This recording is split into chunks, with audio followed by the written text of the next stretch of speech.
Hello everyone, Caesar and Casey here with Rubicon Mortgage Fund. Today we're going to be discussing how Rubicon has been able to facilitate financing for trust and estates settlements. So Casey, let us get started.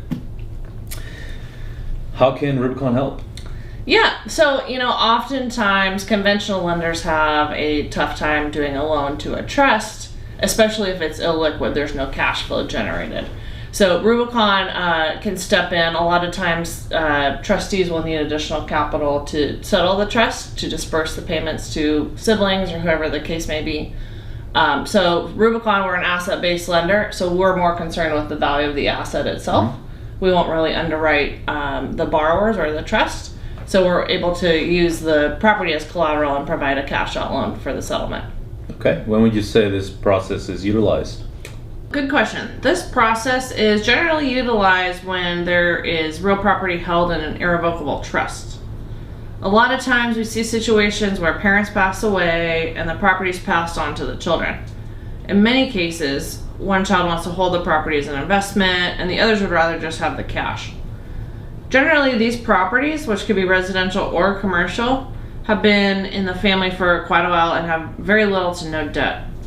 In this type of loan, the borrower may be able to take advantage of the parent-child tax exclusion as well, which could end up saving them quite a bit of time and money. Fantastic. Can you give us a general idea on the process?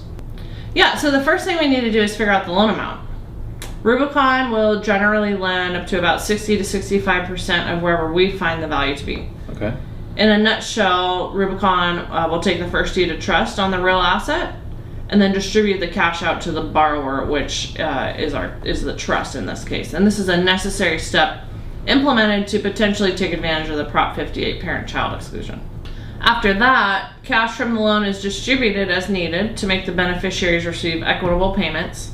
Mm-hmm. The real property with the loan obligation is then distributed to the beneficiary who wanted to retain the property. And then the last step is to file the change of ownership and exemption forms with the county being whichever county the property is in.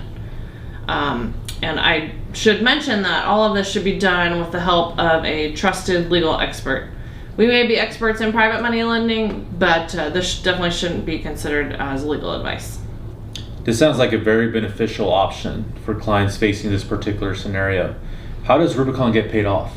Another great question. So our borrower can pay us in full, or they can refinance with a conventional lender once the property is in the name of the individual and not in the trust. And actually, Rubicon can help facilitate the takeout solution as well.